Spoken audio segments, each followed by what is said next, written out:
हिंद दोस्तों, एग्जाम की पॉइंट में एक बार फिर से आप सभी का स्वागत है। दोस्तों, उत्तराखंड की महान विभूतियों की जो ये श्रृंखला चल रही है, इस श्रृंखला के अंतर्गत आज हम बात करेंगे श्रीदेव सुमन जी के बारे में। दोस्तों, श्रीदेव सुमन एग्जाम के पॉइंट ऑफ व्यू से जितने भी most important fact Shridev Suman ji के बारे में होंगे, उन सारे फैक्टों को इस वीडियो में कवर किया गया है। अगर आप चैनल पे नए हो, आपने अभी तक चैनल को सब्सक्राइब नहीं किया तो प्लीज़ सब्सक्राइब कीजिए और वीडियो अच्छा लगे तो लाइक और शेयर जरूर करना। तो देखते हैं दोस्तों, आज बात करेंगे श्रीदेव सुमन जी के बारे में। दोस्तों, इसी बात पे श्रीदेव सुमन के नाम से एक लाइक ठोक दो। दोस्तों, सबसे पहली बात कि जो श्रीदेव सुमन जी का जन्म 25 मई 1916 को टिहरी के जोला गांव में हुआ था। ठीक है, पहली चीज कि श्रीदेव सुमन का जो जन्म हुआ था, कब हुआ था? 25 मई को 1916 को। कहाँ हुआ था? टिहरी जनपद के जोला गांव में हुआ था। इनके पिता का नाम हरिराम, कहीं हरिराम बोलो, या हरिदत्त बडोनी था। ठीक है, जो इनके पिता का नाम क्या था? हरिराम या हरिदत्त बडोनी था, जो पेशे से क्या थे? एक वैद्य थे। वैद्य समझते हो? डॉक्टर, जो पुराने टाइम में घरों में आयुर्वेदिक डॉक्टर होते थे। ठीक है, इनकी माता का नाम तारा देवी था। ठीक है, जो क्या थे? श्रीदेव सुमन जी थे, उनके माता का नाम क्या था? तारा देवी था, और पिता का नाम हरिदत्त बडोनी था। दोस्तों, मोस्ट इंपॉर्टेंट फैक्ट है कि श्रीदेव सुमन जी के बचपन का नाम श्रीदत्त था। जो श्रीदेव सुमन जी थे, उनके बचपन का नाम क्या था? श्रीदत्त था। ठीक है, ये पूछा जा सकता है कि श्रीदेव सुमन के बचपन का नाम क्या था, तो श्रीदत्त था।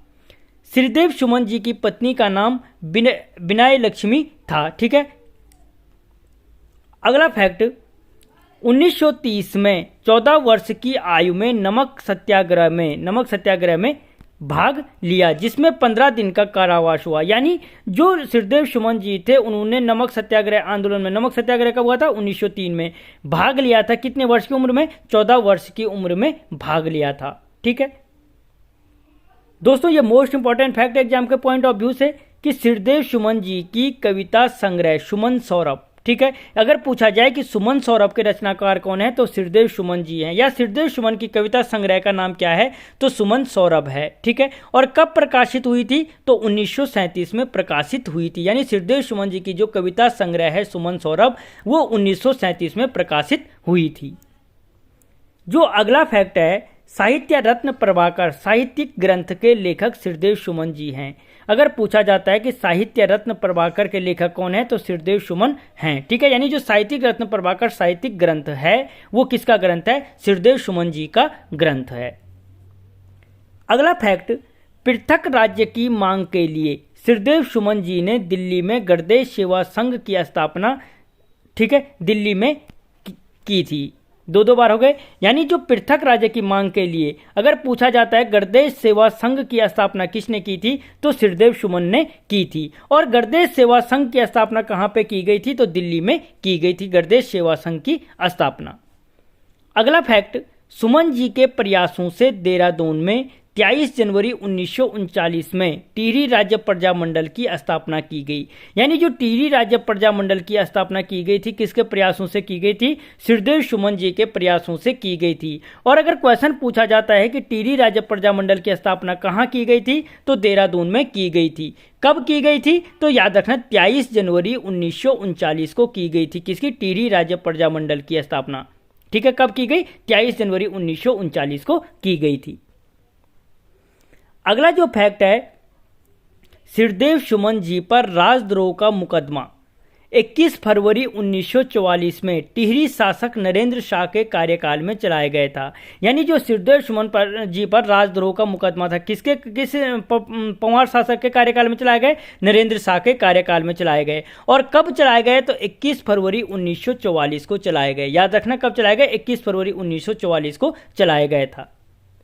अगला जो फैक्ट है, 3 मई 1944 को श्रीदेव सुमन जी ने आमरण अनशन शुरू किया। यानी जो श्रीदेव सुमन जी ने, पूछा जाता है कि श्रीदेव सुमन जी ने आमरण अनशन कब शुरू किया था, तो याद रखना 3 मई 1944 को किया था। कब किया था? 3 मई 1944 को आमरण अनशन शुरू किया था। किसके कार्यकाल में? नरेंद्र शाह के कार्यकाल में शुरू किया था। अगला जो फैक्ट है, 25 जुलाई 1944 को 84 दिन के भूख हड़ताल के पश्चात श्रीदेव सुमन जी की मृत्यु हो गई थी। ठीक है, ये क्वेश्चन पूछा जा चुका है कि श्रीदेव सुमन की कितने दिन के भूख हड़ताल के पश्चात मृत्यु हुई थी। ऑप्शन थे 80, 82, 84, 86। तो याद रखना 84 दिन के आमरण भूख हड़ताल के पश्चात क्या हुई थी, आमरण अनशन के पश्चात श्रीदेव सुमन जी की मृत्यु हुई थी। और कब हुई थी, तो 25 जुलाई 1944 को हुई थी। ठीक है, जो अगला फैक्ट है, तुम मुझे तोड़ सकते हो मोड़ नहीं। याद रखना, तुम मुझे तोड़ सकते हो मोड़ नहीं, यह कथन किसका है, तो दोस्तों याद रखना ये कथन भी किसका है, श्रीदेव सुमन का कथन है कि तुम मुझे तोड़ सकते हो मोड़ नहीं। ठीक है, अगला फैक्ट, पहला श्रीदेव सुमन दिवस 25 जुलाई 1946 को पितृशरण रतूड़ी जी की अध्यक्षता में मनाया गया।